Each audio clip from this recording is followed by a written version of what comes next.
윤석열 대통령이 어제 국민의힘 지도부와 오찬을 함께했습니다. 여당의 3.8 전당대회와 관련해 어떤 얘기가 나올지 최대 관심이었는데 윤 대통령이 전당대회에 참석하기로 했다고 합니다. 전날 나경원 전 의원의 당대표 불출마에 대한 언급은 없었다고 하는데요. 한편 민주당 이재명 대표의 검찰 출석 하루 앞으로 다가온 상황에서 이 대표는 어제 텃밭 호남을 찾아 검찰을 향한 날선 비판을 이어갔습니다. 여러 가지 정치권 이슈들 짚어보겠습니다. 이종근 시사평론가 김수영 전 양천구청장 나오셨습니다. 어서 오시죠. 네, 안녕하세요. 네, 대통령과 지도부 오찬 얘기부터 해보겠습니다. 여러 가지 얘기들이 오고 갔다고 하는데요. 어떻게 보셨어요, 어제 만남?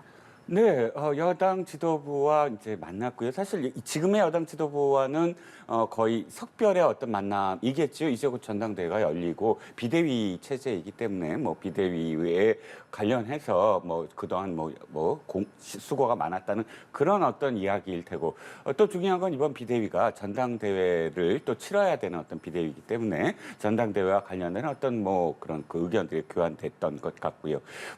그 전당대회 참석에 대한 어떤 말씀이 있으셨는데 좀 이따 또 말씀을 드리겠지만 사실 저는 의례적인 어떤 그런 이 참석에 대한 어떤 요청이었고 또 의례적인 어떤 답변이 아니었을까 싶은 게요. 네. 예전에는 전당대회 참석의 의미가 있을 수도 있습니다. 왜냐하면 옛날에 전당대회는 그야말로 당일날 막 유세전이 막 펼쳐지고 각각 지지자들이 정말 어마어마하게 몰리고요. 그리고 당일날 또 이렇게 줄을 서서 투표를 하거든요. 당일 그 당원들의 어떤 투표가 굉장히 큰 어떤 영향을 또 미치게 됩니다. 그래서 당일날 대통령에 가갖고 그렇게 연설을 한다 이런 것들이 어떤 상징적인 의미를 가질 수가 있었어요.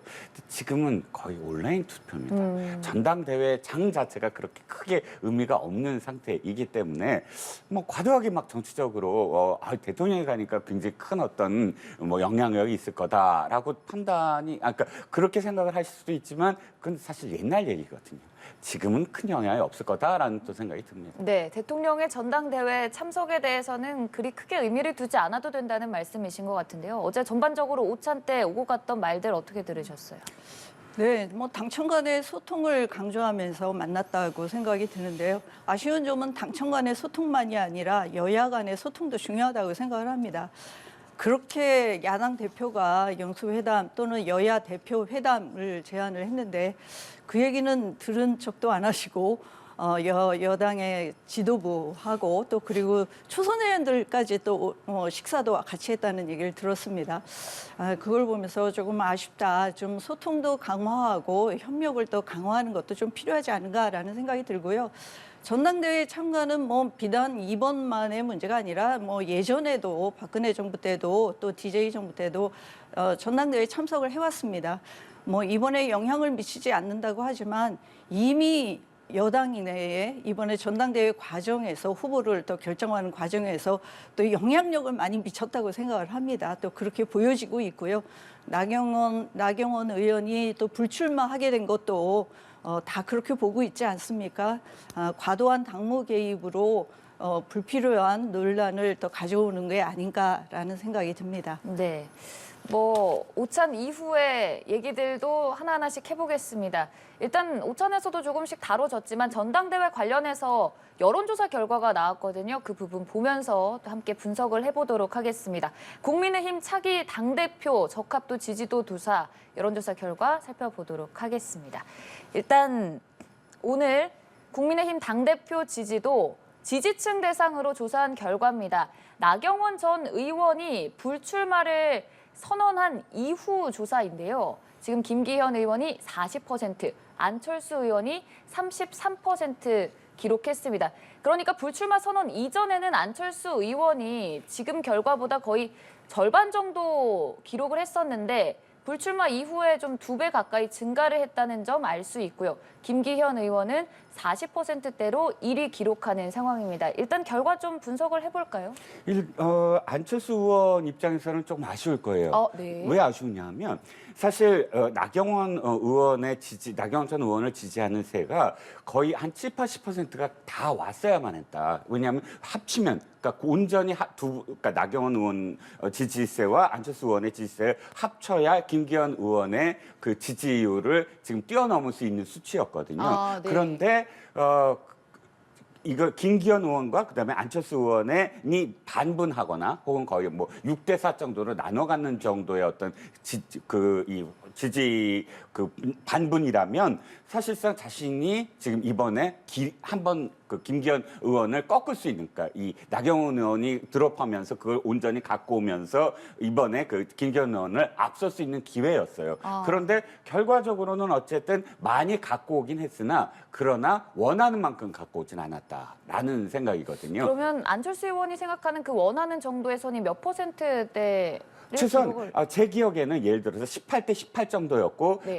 김기현 의원이 약 한 30%대였어요. 다른 여론조사에서는 얼추 이렇게 이야기해 보면 그러면 이번에 거의 비슷하게 됐어야 돼요. 제가 안철수 의원의 생각을 보면 그런데 지금 어쨌든 좀 벌어지잖아요. 아직도. 그러니까 나경원 의원의 그 지지세를 온전히 다 갖고 오지 못했다라는 게 아쉬운 대목이에요. 왜냐하면 또 한 가지는 뭐냐면 김기현 전 원내대표의 그 이 지지율 추이가 기세라고 표현하듯이 아주 우길승천하는 그런 느낌이었어요.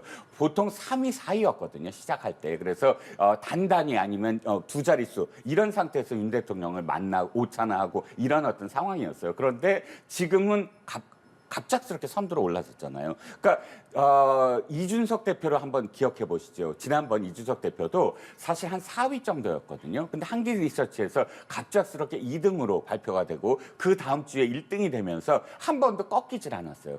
이 추세선이. 그러면 김기현 현 의원의 그 지금 추세선은 굉장히 가파르고 있다. 그러면 쫓아가는 안철수 의원은 둘 중에 하나. 즉 나경원 의원이 그냥 참여를 해서 3파전으로 해서 이 결선 투표로 가면서 둘을 합쳐서 김기현 원내대표를 이기는 그 사실 그러니까 스토리라인이 가장 완벽했는데 그게 아니라면 나경원 의원이 드롭한 그 지지세를 온전히 갖고 와서 거의 동률을 해갖고 선두 경쟁을 벌이는 그런 상황이 돼야 되는데 어쨌든 지금 좀 전에 어떤 여론조사만 볼 때도 7%포인트가 지금 아직은 뒤지고 있는 상황이잖아요. 그래서 그 점이 좀 아마 안철수 의원은 좀 아쉬울 거예요. 네, 그러면 나경원 전 의원을 지지하는 세력의 표심이 안철수 의원에게 오롯이 가지 못한 이유는 뭐라고 보세요?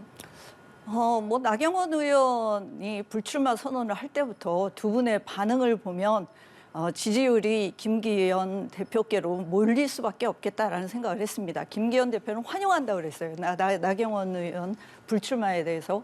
그리고 안철수 의원은 아쉽다라고 표현을 했습니다. 뭐 그런 것만 봐도 그렇고 이번에 윤심의 힘이 어디에 쏠려 있는지 지지층에게 당원들한테 여론조사에 반영이 됐다고 생각을 합니다. 앞으로도 더 그 쏠림 현상은 김기현 대표에게로 더 몰리지 않을까 저는 그렇게 생각을 합니다. 뭐 집권 초기에 대통령에게 힘을 실어줘야 된다라는 것이 당심 또는 당에 있는 당원들의 생각이 더 많아지지 않을까라는 생각이 들고요. 오히려 김기현 대표가 저 정도밖에 못 받은 게 좀 의아하다라는 생각이 들 정도입니다. 이 정도의 뭐 대통령 또 대통령실에 적극적인 지원이 있다고 하면 50%, 60%는 좀 나와야 되는 게 아닌가라는 생각이 듭니다. 네, 이미 김기현 의원의 상승 가도가 이어지고 있다고 두 분 모두 말씀을 해주시고 계신데 사실 안철수 의원은 이전부터 계속 내가 결선 투표, 그러니까 1, 2위 후보 2명만 올라갔을 때 대결을 하게 된다면 김기현 의원에게 승산이 있다라는 포부를 좀 밝히기도 했었거든요. 그래서 두 사람만을 가지고 여론조사 결과를 펼친 것도 한번 분석을 해보도록 하겠습니다. 김기현 의원과 안철수 의원 양자 대결 여론조사 결과 국민의힘 전당대회 당대표 적합도 조사 살펴보도록 하겠습니다. 여기서는 김기현 의원이 48%, 안철수 의원이 40%대 기록하고 있는데요. 역시나 좀 7에서 8%포인트 정도 차이가 나는 것 같습니다. 이 부분도 그럼 역시나 비슷하게 좀 해석을 하시는지. 네, 여기에 플러스 알파 한 가지 요인이 더 있더라고요. 네. 뭐냐면 안철수 의원에게 이준석 전 대표가 지지하는 그런 메시지를 던졌어요. 그러니까 안철수 의원에게는 굉장히 이제부터는 고민을 해야 될 지점이 있어요. 네. 이준석 대표는 어쨌든 반윤의 상징이잖아요. 그러면 자신의 포지셔닝을 반윤 쪽으로 완전히 가서 친윤 대 반윤 구도로 갈 거냐 아니면 어정쩡한, 그러니까 난 반윤은 아니야, 범윤, 친윤은 아닐지라도 친윤과 포함해서 완전히 그래 윤 대통령을 지지하긴 하지만 그러나 저렇게 친윤을 표방하고 있는 그런 사람들이 원내대표, 아까 대표가 되는 건 싫어 하는 사람을 이제 끌어들이면서 그쪽으로만 갈 거냐, 그러니까 범윤의 주자가 될 거냐, 반윤의 주자가 될 거냐에 대한 고민이 지금 있을 거예요. 네. 그러니까 지금 이제 양자 대결로 딱 했을 때 가장 이 당심의 어떤 고민, 당원들의 고민이 안철수 의원은 과연 어떤 성격이냐, 비윤이냐, 반윤이냐, 그러니까 범윤이냐, 반윤이냐, 이걸 아직도 모호하게 생각하는 지금 상황이거든요. 그게 딱 8%포인트 정도의 어떤 고민되는 지점일 거예요. 근데 사실 안철수 의원이 출마 선언을 할 때 보면은 윤석열 정부의 성공을 위해서 좀 친윤이라는 점을 좀 어필하는 듯해 보였거든요. 그렇죠. 그게 이제 범윤으로 자기가 범윤으로서. 포지셔닝을 하는 거죠. 근데 범윤이지만 너무 호가호위하는, 윤 대통령을 뒷배경으로 해서 호가호위하는 사람들을 싫어하는 층을 이제 포괄해서 자신으로 갖고 오고 싶어 하는 것이죠. 그런데 여기에 윤석 대표가 지지 선언을 했단 말이죠. 네. 그러면 그걸 고마워해서 정말 반윤까지 포함하려고 앞으로 발언을 그런 쪽으로 갈 거냐, 아니면 아예 아니야, 나는 정말 윤 대통령 그래도 지지할 거야 라고 갈 거냐, 여기에 대한 고민이 8%포인트를 가져올 거냐 말 거냐에 대한 어떤 고민이 될 거예요. 그러면 안철수 의원은 어느 쪽을 좀 더 선택할 확률이 높아 보이세요, 보시기? 그런데 만약에 네. 계속 양자 대결로 거의 분위기가 이렇게 가고 있고, 왜냐하면 나머지 후보들이 유의미한 3위가 되지 않으면 양자 대결로 갈 수밖에 없는 거고요. 그랬을 때 지지율 추이를 계속 생각할 거예요. 지지율이 계속 안 올라? 그러면 이왕 나간 거 자기가 한쪽으로 한번 질러봐야지 하는 생각을 할 거거든요. 그 지점이 앞으로 한 1, 2주 내에 지지율 추이를 더 볼 거다. 그러니까 나경원 의원의 지지자들이 아직은 고민하고 있는 지점이 있거든요. 네. 그 고민하는 지점에서 1, 2주 정도의 어떤 그 여론조사 변경이 없을 때 그때는 결단을 내릴 거다. 이쪽 한 반윤 쪽으로 결단을 내릴 수도 있다는 거죠. 네, 안철수 의원의 결단 어떤 방향으로 좀 치닫을지, 또 그 포지셔닝을 잡는데 좀 영향을 미칠 요소들이 뭐가 있을지를 좀 짚어볼까요? 글쎄요, 저는 그 당원들이 국민의힘 당원들이 안철수 의원을 진정한 우리 당의 식구다 이렇게 생각을 할지 저는 그게 좀 의문입니다. 그 대통령 후보가 되기 위해서 당도 창당하기도 하고 또 민주당에도 몸담았고 또 이제 여기에 와 있는데, 사실 당원들은 선거 과정에서 동지애를 느끼게 되는 거거든요. 또 전쟁도 하고 정말 전투를 하고 하면서 동지애를 느끼는데, 그만한 애정과 당원들이 이번엔 100% 당원 경선이잖아요. 네. 안철수 의원을 국민의힘 윤 대통령을 만든 주자다 이렇게 생각하는데 당원들이 동의를 할까요? 저는 그런 점에서 글쎄, 안철수 의원은 윤 대통령을 만든 게 본인이다라고 그 빚을 졌다 이렇게 생각을 하실지 모르겠는데, 당원들은 그렇게 생각하지 않을 것 같아요. 결국은 이렇게 윤심이 작용하고 이런 과정에서 김기현 대표 쪽으로 쏠리지 않겠나, 저는 그렇게 봅니다. 네, 그러니까 평론가님이 내주셨던 해석에 따르면 반윤이냐 범윤이냐 중에 안철수 의원이 좀 고심이 깊을 것 같다는 말씀이신데, 범윤을 택하기에는 사실 워낙 친윤이라고 좀 많이 알려져 있는 김기현 의원이 있기 때문에 반윤을 택한다면 안철수 의원이 승산이 있습니까? 그러니까 안철수 의원의 또 다른 포지션이 어떤 거냐면, 네. 구도를 바꿔버리려고 노력을 할 거예요. 즉, 김기현 의원은 친윤 대 반윤 구도를 원할 테고요. 당연히 자신이 친윤의 주자이니까. 그래서 자꾸 안철수 의원은 아니야, 그 구도로서는 내가 승산이 없으니까 수도권 연대론. 즉, 이 당이 너무 영남 쪽으로만 치중해 있는데 총선은 수도권이거든. 수도권에서 이기지 못하면 못해요. 라고 설득을 하면서 구도 자체를 지역의 어떤 구도로 갈정할 테고, 이 김기현 의원은 친윤 대 반윤 구도로 갈 테고, 이 구도 싸움이 어느 쪽이 이제 프레임에 먹혀드느냐에 대한 문제일 것 같아요. 그래서 앞으로 이제 안철수 의원은 수도권 승리론, 수도권의 상징, 그쪽으로 해서 승부를 한번 걸어보지 않을까 싶습니다. 네, 수도권 연대론 하면 또 자연스레 그 이전에 안철수 의원이 나경원 전 의원에게도 좀 손을 내밀기도 했었고, 공교롭게도 잠깐 언급해 주셨던 이준석 전 대표가 나경원 전 의원에게 좀 출마를 했었어야 된다 이런 말도 했었거든요. 이들의 조합이 이루어질 가능성은 좀 없습니까? 그렇지는 않을 것 같아요. 일단은 왜냐하면 나경원 의원을 지지하는 세는 보수 세력에, 특히나 보수 속에서의 영남 쪽이 좀 지지를 지지를 많이 했었어요. 네. 옛날에 원내대표 시절에 이 그 대정부 투쟁에 선두에 섰다 이런 두 가지 의미. 그러니까 원내대표 시절에 원내대표 대표연설에서 대통령에 대한 공박을 했을 때 후련했다라고 생각하는 어떤 지지자들. 그 다음에 그 투트랙 그러니까 그 패스트트랙에서 패스트트랙을 저지하기 위해서 의회에서 선두에 서서 지지했던 그 모습. 이런 모습들에서 투사의 어떤 모습 이런 그런 그 지지를 하는 분들의 경우 수도권이다라고 표현할 수는 없거든요.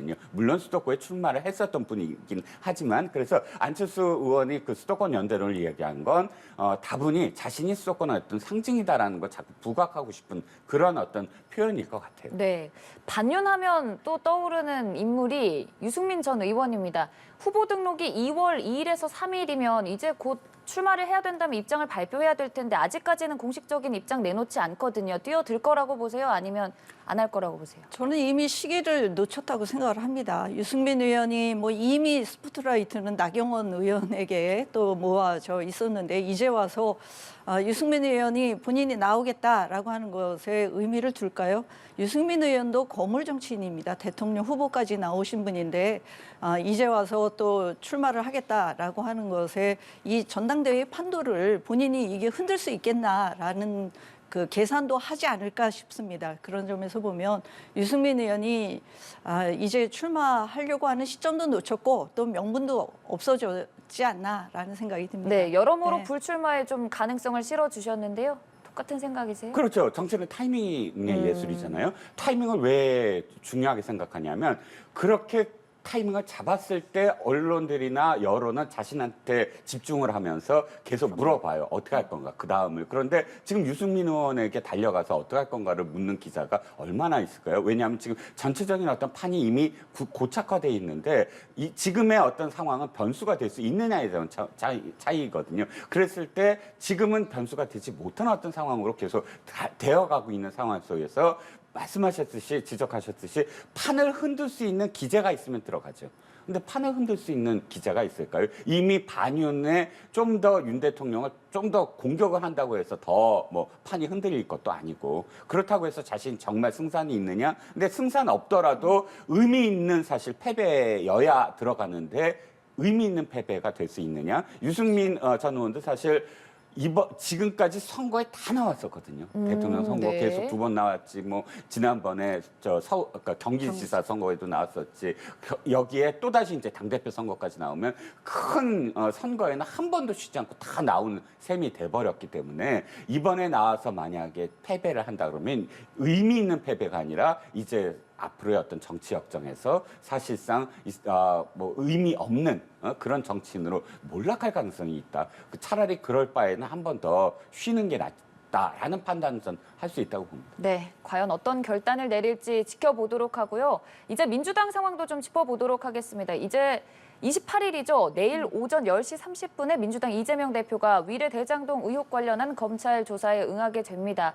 지난번에 성남FC 제3자 뇌물죄로도 한번 소환 조사를 했었는데 이번에는 그때와 좀 다른 모습으로 출두를 할까요? 어떤 모습 이어질까요? 뭐 이미 혼자 출두하겠다, 변호인 한 명만 대동하겠다라고 또 선언을 했습니다. 그렇기 때문에 지난번처럼 뭐 의원들을 다수가 같이 가는 모양새는 아닐 거다라고 생각을 하고요. 네. 뭐 지난번에는 준비한 메시지를 또 와서 또 길게 또 말씀도 하시고 그 의미를 또 얘기를 하셨는데 이번에는 뭐 그렇게까지 하실까라는 생각이 듭니다.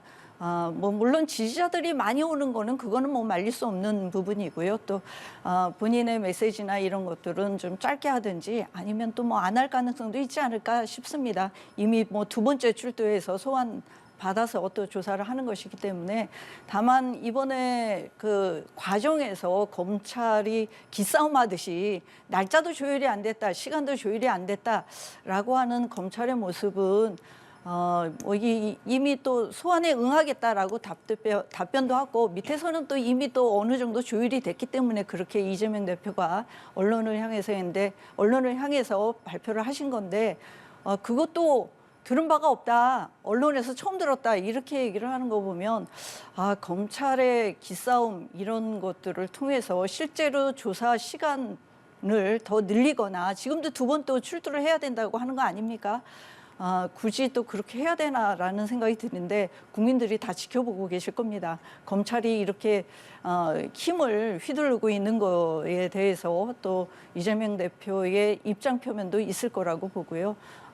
뭐 이번은 지난번하고는 또 다른 모습으로 대중 앞에 나서지 않을까 이렇게 생각을 합니다. 네, 지난번 네. 조사 받을 때는 한 12시간 정도 조사 받고 밤늦게 나왔었거든요. 이번에도 역시나 좀 그 정도의 조사 시간은 걸릴 거라고 예상하세요?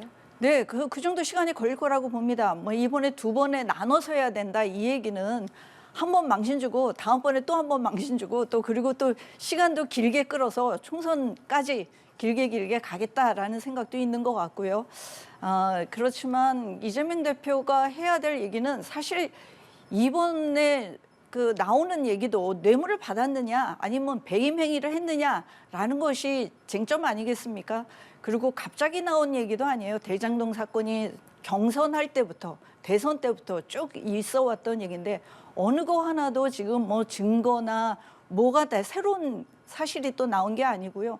오로지 그 유동규 본부장의 진술에만 또 의존을 해서 검찰이 공소장을 이미 거의 다 준비를 했다고 보여집니다. 일종의 그 요식적인 절차를 지금 밟는 거 아닌가라는 생각이 들고요. 답정너 기소 이렇게 가는 상황에서 거기서 이재명 대표가 할 수 있는 얘기라는 게 한계가 있겠다라는 생각이 듭니다. 그리고 말을 많이 할수록 또 오히려 불리해질 수도 있다. 이런 생각도 들고요. 네, 뭐 여러 가지 부분들을 짚어주셨지만 일단 출석할 때 지난번과는 다르게 메시지를 안 낼 수도 있고 좀 조용하게 간다는 말씀이신 것 같은데요. 그렇지 않으실 것 같아요. 아, 그래요? 네, 다른 생각이시죠? 이재명 당대표가 지금까지 하는 이 정치 행보를 보면 진즉에 사실 자신의 어떤 이야기를 좀 줄이시는 게 저는 도움이 될 것 같거든요. 지난번에도 성남 FC 때도 자신이 이제 갖고 온 뭐 A4 용지 5장 정도의 분량을 10분여 뭐 읽었습니다. 그런데 안에 내용을 보면 사실상 검찰에서 반박하는 여러 가지 어떤 논리적 그 충돌이 일어나거든요. 이를테면 광고비다라고 주장을 했어요. 그때 이 A4 용지에 보면 네. 사실 검찰에 출두하기 직전 변호사들은 다 피의자에게 권합니다. 말하지 마세요. 그 검찰 출두하기 직전에 말을 하면 그것이 나중에 도리어 부메랑이 됩니다. 그래서 대개는 다 검찰 출두하는 분들이 이렇게 얘기해요. 검찰에 가서 다 소명을 하겠습니다 하고 들어가지 이제 이재명 당대표처럼 A4 용지로 그렇게 다 이야기하고 또 이건 광고비입니다. 광고비니까 후원회가 아니고요. 도시계획은 성남시가 했고 광고비는 뭐 성남FC가 했습니다 라고 이렇게 잘라서 얘기 안 하거든요. 그런데 잘라서 얘기하는 순간부터 그게 사실은 나중에 전부 다 법정에서나 다 그 발언이 화가 될 수가 있어요. 이를테면 지금까지 나온 보도로 완전히 뒤집은 건데 성남FC 당시에 대표였던 그러니까 그 두산건설과 계약을 맺을 때 대표였던 광모 그 변호사가 검찰에서 증언한 게 있거든요. 그 증언이 실제로 보도에 나왔는데 나는 몰랐다. 그건 성남시가 다 계약을 했다. 나는 그냥 통과시켜 버렸다라고 증언을 했어요. 그러니까 지금 당 대표가 얘기하듯이 성남 FC의 광고비가 아니었거든요. 그 당시에 곽 대표였던 증언에 따르면 성남시가 다 그거를 계약을 하고 다 한 그런 상황이었거든요. 그래서 이번에도 하지 말아야 될 걸로 저는 이게 사실 조언을 저도 드리고 싶지만 그러나 이번에도 역시 자신이 무죄다라는 걸 잘못도 없는데 여기 불려 나왔다는 걸 아마 A4 용지로 저도 또 한 5장 하시지 않을까. 왜냐하면 지금 뭐 모든 어떤 광주 가셔도 그렇고 다 지역 돌면서 다 발언을 하잖아요.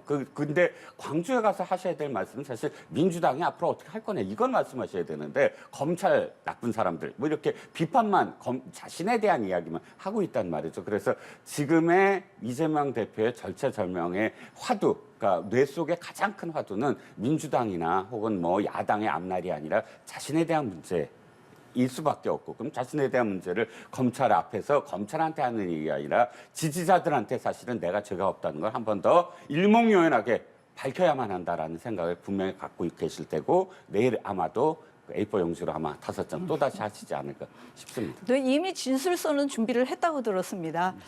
가서 답변해야 될 내용 이런 것들을 다 정리를 해서 진술서가 있기 때문에 그걸 거기서 또 읽는다는 게 뭐 의미가 있겠습니까? 답정너 기소 이미 정해져 있는 그런 상황이고요. 다만 이재명 대표가 죄가 없다라는 얘기는 저는 하실 거라고 봅니다. 그리고 실제로 그렇고요. 실제로 뭐 진술할 내용에도 있겠지만 뇌물을 받았느냐, 또 그리고 또 배임 행위를 했느냐, 실제로 받을 돈보다 예측해서 더 많은 이익이 대장동으로 뭐 더 많은 이익이 들어올 걸 알면서 이익을 민간업자에게 주기 위해서 이 성남시에서 취해야 될 이익을 더 줄였느냐, 이게 이제 배임의 그 주된 포인트 아니겠습니까? 그 부분에 대해서는 그것을 다투는 내용은 결국은 뭐 조사 과정이나 또는 나중에 이제 재판 과정에서 드러날 일이고요. 다만 이것을 기소까지 가기 위해서 검찰이 어떤 행위들을 했는지, 그리고 또 이런 수사 과정에서 유동규 본부장이 진술도 번복하고, 또 그리고 뭐 남욱 변호사 다 진술 번복하면서 풀려 나오게 된 거 아니에요. 그런 것들을 보면서, 또 그리고 수원지검에 있는 검사도 조사하던 검사, 수사하던 그 담당하던 검사까지 윤9으로 바꿨다는 거 아닙니까? 2달밖에 안 된 검사를. 그런 것들을 보면서 이미 답정너 기소로 가고 있는, 이미 정해진 답에 대해서 이것은 무죄다라는 것을 표명하고, 또 그거는 당연히 개인 내 문제가 아니라 야당 대표이기 때문에 또 이렇게까지 수사가 진행된 것이기 때문에, 이재명 대표 입장에서는 단순히 개인의 입장에서 내가 무죄다라는 걸 밝히는 게 아니라 민주당의 대표로서 이런 검찰의 그 무도한 행위, 또 무도한 상황, 이런 것들에 대해서는 말씀을 하실 거라고 봅니다. 네. 한 두 가지만 제가 그 이견이 있어서, 그 말씀하신 것 중에 쪼개기에 대한, 그러니까 민주당 분들이 계속 그 지적하는데, 그 쪼개기를 누가 했냐면 문재인 정부 시절에 검찰총장이 했거든요. 그때 당시에 중앙지검이 모두 다 성남FC 수사도 하고 대장동 수사도 하고 다 갖고 있었는데, 당시에 법무부 장관, 박범계 법무장관이나 추미애 장관, 또는 당시에 그 두 분이 임명한 검찰총장이 친정부적인 성향을 갖고 있다고 불리는 박은정 검사장이 지금 지청장으로 있는 성남지청의 구직 중앙지검이 다 갖고 있던 대장동, 성남 FC 사건을 쪼개서 그쪽으로 보냈고, 또 이정수 수원지검장이 있던, 신정식 수원지검장이 있던, 그분은 아마도 이재명 당대표하고 중앙대학교 법대 선후배였던 그분이 있는 수원지검에 굳이 또 잘라서 사건 하나를 배당하고, 그러니까 그때 다 쪼개지 않았다면, 그때 중앙지검이 다 수사를 하게 했다면 지금 한 번에 다 불렀을 겁니다, 중앙지검에서. 그런데 이미 그때 그렇게 쪼개서 이렇게 맡겼기 때문에 그 쪼개서 지금 소환을 할 수밖에 없는 거예요. 하나만 더요. 근데 그거는 그다음에 좀 다른 문제라고 보여집니다. 진술 번복에 대한 네. 진술 번복을 했기 때문에 남욱 변호사나 네. 혹은 유동규 씨가 풀려난 게 아니라 두 분 다 구속기한이 만료됐어요. 구속기한이 만료돼서 당시 검찰이 그럼 또 다른 사건으로 재판부한테 구속 연장을 요구를 했는데 재판장이 안 받아들여서 구속기간이 만료된 거는 연장을 할 수가 있습니다. 근데 그거를 안 하고, 또 그러고서는 지금 이제 그 진술 번복에 대한 것이 어느 정도는 이게 거래 이런 것들이 있지 않았을까 싶고요. 유동규 본부장이나 또 남욱 변호사는 이제 대선 과정에서 누가 될지 모르니까, 그러니까는 이제 그 뭐 진술을 안 하고 있다가 이제 이미 이제 대통령 선거도 끝나고 이제 이런 마당에 본인들의 유불리에 따라서 어떻게 하는 것이 처신에 본인들의 입장에서 얘기하지 않았는가, 그렇게 해서 진술 번복을 하게 되지 않았는가 하는 거고요. 사건이 다른 거는 다른 지검에서 할 수 있습니다. 쪼개기를 할 수는 있어요. 소환을 하는 문제는 다른 문제라고 생각을 합니다.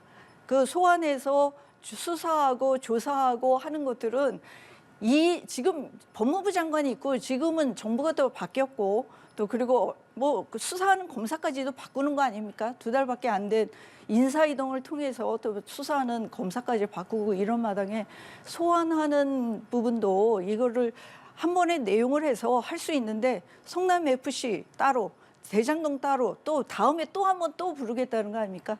아마 또 뭐 그 사실은 수사하는 내용에 따라서 다음에 소환할 것인가 말 것인가도 그때 판단하면 되는 것이거든요. 근데 이미 정해놓고 두 번 소환해야 된다라고 하는 것도 저는 좀 이해하기 어렵다고 봅니다. 네.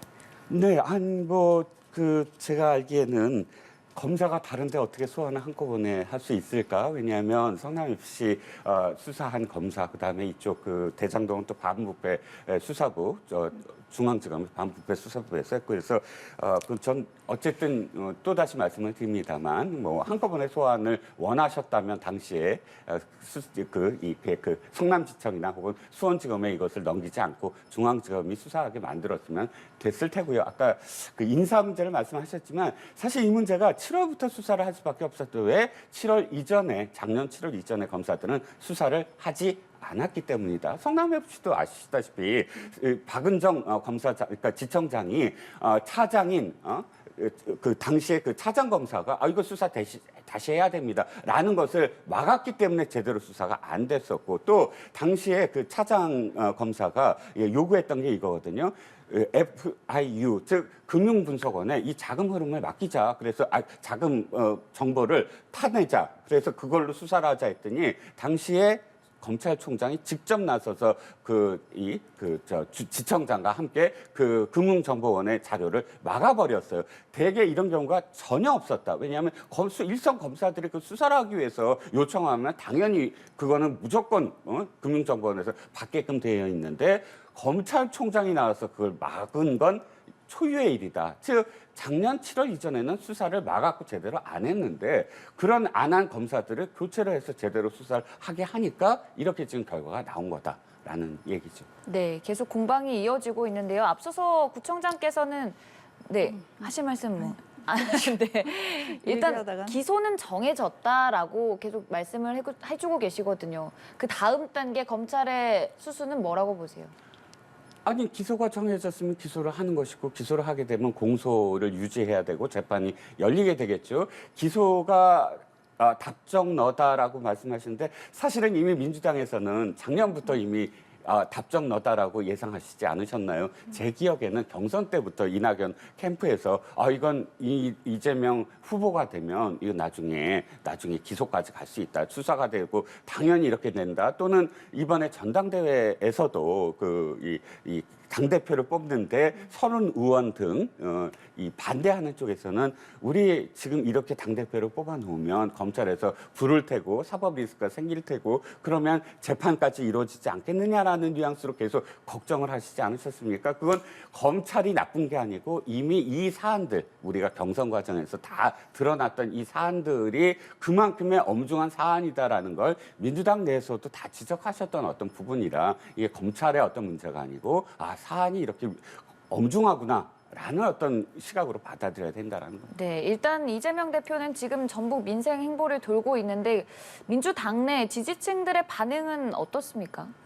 뭐 여론조사에서도 설 연휴 이후에 여론조사에서도 나왔습니다. 지지층들은 검찰의 지금 이런 무도한 그 행위나 이런 것들에 대해서 이 민주당의 지지층은 이 검찰의 기소가 무리하다 이렇게 보고 있는 거고요. 그렇지만 일반 또 대중들은, 민심들은 이제 아직은 이제 요 세세한 내용들을 다 알지 못하는 것도 있고요. 또 많이 또 알려지지 않은 것도 있고, 이래서 오랜 기간 동안에 대장동 사건이 계속 언급되어 있던 거라 사실은 피로감도 있을 거라고 봅니다. 그래서 그 여론에서는 이재명 대표 개인의 비리다, 또 이런 여론조사도 있었습니다. 하지만 민주당원이나 민주당의 지지층들은 이렇게까지 선거 끝난 이후에 지금 벌써 1년이 다 돼가는데 이 야당의 대표에 대해서 이런 건건히 수사하는 거에 대해서 너무 무리하게 하는 거 아닌가라는 생각을 하고 있다는 거죠. 네, 알겠습니다. 오늘 말씀 여기서 마무리 지으면서 김수영 전 양천구청장, 이종근 시사평론가와 함께했습니다. 고맙습니다.